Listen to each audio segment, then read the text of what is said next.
नमस्कार दोस्तों। इस वीडियो में समझेंगे कि जो आपसफा कानून है वो क्या है, चर्चा में क्यों है और वर्तमान में किन किन राज्यों में लागू है। तो इन तीनों पहलू को इस वीडियो में ध्यान से हम लोग समझेंगे। जो अभी तक टेलीग्राम ग्रुप ज्वाइन है कि टेलीग्राम ग्रुप ज्वाइन कर सकते हैं, जिसका लिंक आपको डिस्क्रिप्शन में दिया गया है। तो सबसे पहले जो आपसफा कानून है, इसका फुल फॉर्म क्या होता है? तो इसका फुल फॉर्म होता है सशस्त्र बल विशेषाधिकार अधिनियम। इसका फुल फॉर्म होता है। इंग्लिश में क्या बोला जाता है? तो armed forced special power act, इसका इंग्लिश में फुल फॉर्म होता है। तो आसफा के तहत जो है नागालैंड अगले 6 माह तक जो है एक अशांत क्षेत्र बना रहेगा। अगले 6 माह तक जो है एक अशांत क्षेत्र नागालैंड बना रहेगा।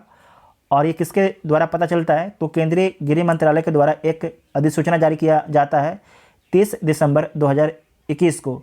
और इस जो अधिसूचना है, इस अधिसूचना में बताया जाता है कि जो आसफा कानून है 30 दिसंबर 2021 से 6 महीने के लिए बढ़ा दिया गया। मतलब कि 30 दिसंबर 2021 को जो है आसफा कानून आपके नागालैंड में समाप्त हो रहा था, लेकिन उसे जो उसकी डेडलाइन है समाप्त होने की 6 महीने और आगे बढ़ा दिया गया है। गृह मंत्रालय की अधिसूचना के अनुसार जो है नागालैंड राज्य का संपूर्ण क्षेत्र ऐसी अशांत और खतरनाक स्थिति में है जिससे वहाँ के जो है नागरिक प्रशासन की सहायता के लिए सशस्त्र बलों का प्रयोग करना आवश्यक है।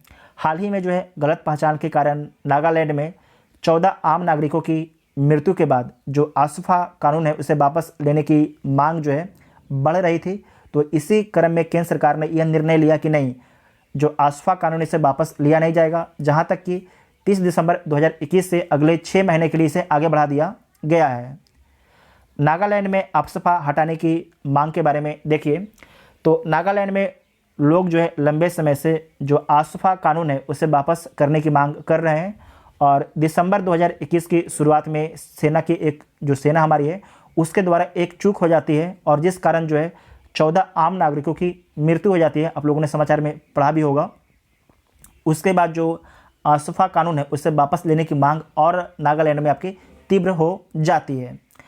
राज्य 1958 से विवादास्पद आसफा के अधीन रहा। जो नागालैंड है, नागालैंड में 1958 से ही आसफा कानून लागू है और यह अधिनियम 1942 के ब्रिटिश सशस्त्र बल विशेष अध्यादेश का आपके एक भाग है आसफा। ठीक है। नागालैंड में आसफा पर विचार करने के लिए केंद्र सरकार द्वारा हाल ही में जो है महापंजीयक एवं जनगणना आयुक्त विवेक जोशी की अध्यक्षता में जो है एक उच्च स्तरीय समिति का गठन किया गया था। नागालैंड में 14 आम नागरिकों की हत्या को लेकर जो है बढ़ते तनाव को शांत करने के लिए इस उच्च स्तरीय समिति का गठन किया गया था। इसे नोट कीजिएगा, ये पूछा जा सकता है इस समिति का नाम। लोगों को आक्रोश के कारण जो है नागालैंड विधानसभा द्वारा 20 दिसंबर 2021 को सर्वसम्मति से जो आसफा कानून है उसे निरस्त करने की मांग के लिए जो है वहाँ की जो विधानसभा है उनके द्वारा एक संकल्प भी पारित किया गया था। नेक्स्ट है कि आसफा कानून क्या होता है। तो सबसे पहले कि 1958 में अधिनियमित सशस्त्र बल विशेषाधिकार अधिनियम आसफा जो है अशांत क्षेत्रों में, अशांत क्षेत्र क्या होता है? जहाँ पर मान लीजिए कि इंसर्जेंसी हो उसे हम अशांत क्षेत्र घोषित कर सकते हैं। तो अशांत क्षेत्रों में भारतीय सशस्त्र बलों को विशेष अधिकार प्रदान किया गया है कि अगर जो क्षेत्र अशांत है, जहाँ पर इंसर्जेंसी है, तो जो हमारी सेना है उनको विशेष अधिकार दिया जाता है। कौन सा विशेष अधिकार दिया जाता है उसे आगे हम समझेंगे। उसके बाद नेक्स्ट पॉइंट है कि अशांत क्षेत्र, समझ गए कि जहाँ पर इंसर्जेंसी है उस क्षेत्र को अशांत क्षेत्र घोषित कर सकती है। तो कौन घोषित कर सकती है? तो इसमें आपको याद रखना कि आसफा की धारा 3 के तहत जो है एक अधिसूचना जारी किया जाएगा और उस अधिसूचना के माध्यम से घोषित कर दिया जाएगा कि जो इलाका है ये पूरा इलाका आसफा कानून के अधीन आ गया है, क्योंकि इस इलाके में क्या है? इंसर्जेंसी है, अनस्टेबिलिटी है। इस कारण ये पूरा इलाका जो है आसफा कानून के अधीन आ गया है। उसके बाद समझते हैं कि जो आसफा कानून है उसमें होता क्या है। तो इस कानून के तहत जो है जो सशस्त्र बलों हैं उनके पास उस क्षेत्र में 5 या अधिक व्यक्तियों को एकत्र होने पर रोक लगाने का अधिकार दिया गया है आसफा कानून के माध्यम से। यदि उन्हें लगता है कि कोई व्यक्ति कानून का उल्लंघन कर रहा है तो उचित चेतावनी देने के बाद जो है बल का प्रयोग कर सकते हैं। अगर बल का प्रयोग करते हैं फिर भी वहाँ पर जो इलीगल एक्टिविटी है वो नहीं रुकती है, तो हमारी सेना के द्वारा जो है बेधड़क गोली चलाने का भी अधिकार उन्हें दे दिया गया है। अगर उनकी गोली से किसी का मौत भी हो जाता है तो उन पर केस नहीं चलेगा।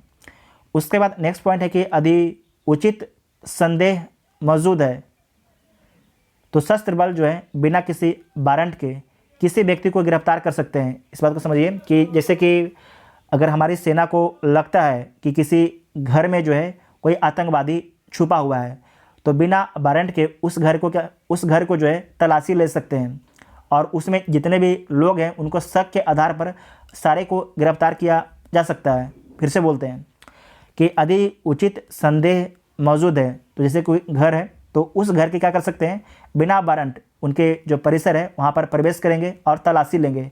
साथ ही वहाँ जो भी लोग उपलब्ध होंगे शक के आधार पर उन सभी लोगों को गिरफ्तार किया जा सकता है। आसपा कानून में ये चीज़ बोला गया है। साथ ही हथियार रखने पर भी प्रतिबंध लगाता है आसपा कानून। अगर जो हमारी सेना उन्हें लगता है कि जो इस इलाके में जो है जो इस इलाके में जो उग्रपंथी हैं ज़्यादा लोग हैं तो हमारी सेना बोल देगी कि इस इलाके में कोई भी अपने घर में ना तो लाइसेंसी गन रखेगा, उन्हें कोई भी गन नहीं रख सकता है। तो एक तरीके से पूरी तरीके से हथियार रखने पर जो है आसपा कानून भी प्रतिबंध लगाता है। वर्तमान में जो है यह कानून कहाँ कहाँ लागू है, मतलब जो वर्तमान में आपके आसपा कानून है किन किन राज्यों में लागू है, तो पूर्वोत्तर क्षेत्र में जो है असम, नागालैंड, मणिपुर में इम्फाल नगर परिषद को छोड़कर अरुणाचल प्रदेश के कुछ हिस्से में आपके जो है आसपा कानून लागू किया गया है। तो आपको याद रखना है कहाँ कहाँ पर लागू है, असम में, नागालैंड में, मणिपुर में भी लागू है, लेकिन इम्फाल नगर परिषद को छोड़कर अरुणाचल प्रदेश के कुछ हिस्से में जो है आसपा कानून लागू है। अरुणाचल प्रदेश में जो है आसपा AFSPF जो आपके AFSPA जो आसपा कानून है चांगलांग, लोंगडिंग, तिरप जिले में आपके लागू है। जो अरुणाचल प्रदेश है उसके 3 डिस्ट्रिक्ट में लागू है आसपा, चांगलांग में, लोंगडिंग में, तिरप जिले में। और जो असम की सीमा से लगे अरुणाचल प्रदेश के 8 पुलिस स्टेशनों के अंतर्गत आने वाले क्षेत्र भी आपके जो है आसपा कानून के अंतर्गत आपके आता है।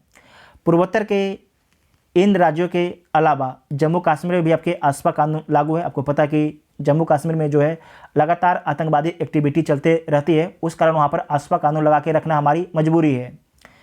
उसके बाद नेक्स्ट है कि जस्टिस BP जीवन रेड्डी आपके आसपा पर एक समिति का गठन किया गया था जस्टिस BP जीवन रेड्डी की अध्यक्षता में। तो इसे पढ़ लीजिए। वर्ष 2005 में जो है सुप्रीम कोर्ट के पूर्व जस्टिस BP जीवन रेड्डी की अध्यक्षता वाली जो है 5 सदस्यीय समिति ने अपनी रिपोर्ट में आसपा को ख़त्म करने की सिफारिश की थी, लेकिन समिति ने जो है 6 जून 2005 को अपनी रिपोर्ट जो है सरकार को सौंपती है। और इनकी रिपोर्ट जो होती है 147 पन्नों की इनकी रिपोर्ट होती है और इनके द्वारा जो है आसपा को दमन का प्रतीक बताया गया। जो आसपा कानून है इनके द्वारा जो इनकी समिति थी जस्टिस BP जीवन रेड्डी की समिति थी, इनके द्वारा बोला गया कि जो आसपा कानून क्या है, दमन का प्रतीक है। हालांकि सेना और रक्षा मंत्रालय के विरोध के चलते जो है केंद्र सरकार ने इन सिफारिशों को आपको खारिज कर दिया। इन्होंने सिफारिश जरूर दिया, इनके द्वारा जरूर बोला गया कि जो आसपा है दमन का प्रतीक है, लेकिन हमारी सेना और रक्षा मंत्रालय ने इसका विरोध किया।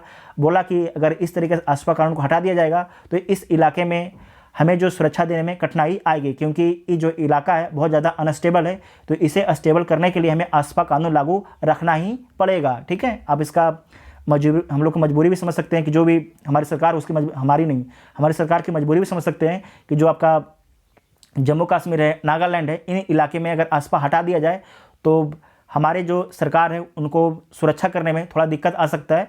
तो अभी आसपा कानून बोला गया कि जो नागालैंड है वहाँ पर आपके 6 महीना आगे कर दिया गया है, इसीलिए चर्चा में था। तो आसपा कानून के बारे में आप लोग समझ गए होंगे। तो आप लोग को वीडियो कैसे लगा कमेंट करके आप लोग जरूर बताइएगा। Thank you.